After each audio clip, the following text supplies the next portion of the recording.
Panalangin pa sa espiritual na pagninilay. Sa ngalan ng Ama, ng Anak, at ng Espiritu Santo. Amen. Amang mapagmahal at banal, sa katahimikan ng sandaling ito, lumalapit ako sa iyong presensya. Nang may bukas na puso at mapagpakumbabang diwa, inaanyayahan kita, Panginoon, na pumasok sa aking puso't isipan.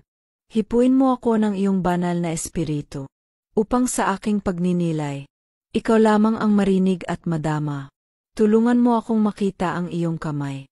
Sa bawat kanasan ko, mabuti man o masakit, ipagkaloob mo sa akin ang liwanag, upang maunawaan ko ang mga aral na nais mong ituro sa akin ngayon. Kung ako man ay lumihis sa iyong landas, ibalik mo po ako ng may malasakit at pag-ibig. Kung ako'y napagod o nawalan ng pag-asa, ikaw nawa ang maging aking lakas at sandigan. Panginoon, linisin mo ang aking damdamin. Alisin ang inggit, galit, akot at tagdududa. Punuin mo ako ng kapayapaan at ng pagnanais na mas makilala ka pa. Habang ako'y nagmumuni-muni, naway maging malinaw ang iyong mga tugon at matutunan kong magtiwala sa iyong panahon at plano. Ang bawat tibok ng puso at hinga ko, naway maging papuri sa iyo. Salamat po, O Diyos, sa pagkakataong ito ng katahimikan at pagkilala sa iyo. Ito po ang aking panalangin. Sa ngalan ni Jesus na aking Panginoon at tagapagligtas. Amen. Sa ngalan ng Ama, ng Anak, at ng Espiritu Santo. Amen. Panalangin para sa kapayapaan ng pag-iisip. Sa ngalan ng Ama, at ng Anak, at ng Espiritu Santo. Amen. Panginoon, Ikaw ang prinsipe ng kapayapaan. Ikaw ang bukal ng tunay at wagas na kapayapaan ng puso at pag-iisip. Sinabi mo sa iyong mga alagad, kapayapaan ang ibinibigay ko sa inyo. Ang aking kapayapaan ang iniiwan ko sa inyo. At ang kapayapaang ito ay hindi katulad ng kapayapaan na ibinibigay ng mundong ito. Panginoon, maharap kami sa iyo ngayon. Puno ng kawalan ng kapayapaan ng puso at isipan.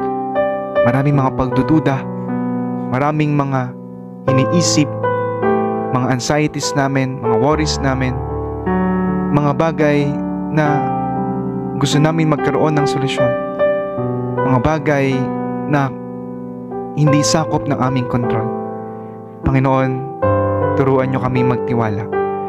Turuan niyo kaming magpaubaya sa iyong mas malawak na plano.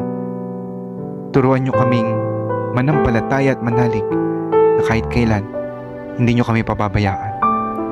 Sapagkat ito ang tunay na bukal, ang tunay at wagas na kapayapaan ng puso at pag-iisip kapag aming sinusunod ang iyong buhay at yapak. Amen.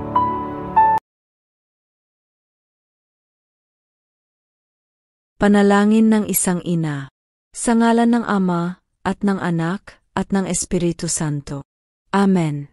Panginoon, salamat sa biyayang maging ina, isang tungkulin ng pagmamahal, sakripisyo, at walang hanggang pag-aaruga.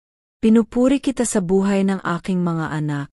Sila'y bunga ng iyong pag-ibig at tagpapala. Gabayan mo ako sa bawat hakbang, upang maging mabuting huwaran sa kanilang paglaki. Bigyan mo ako ng lakas kapag ako'y napapagod, ng karunungan sa oras ng pagkalito, at ng kapanatagan sa gitna ng mga pagsubok.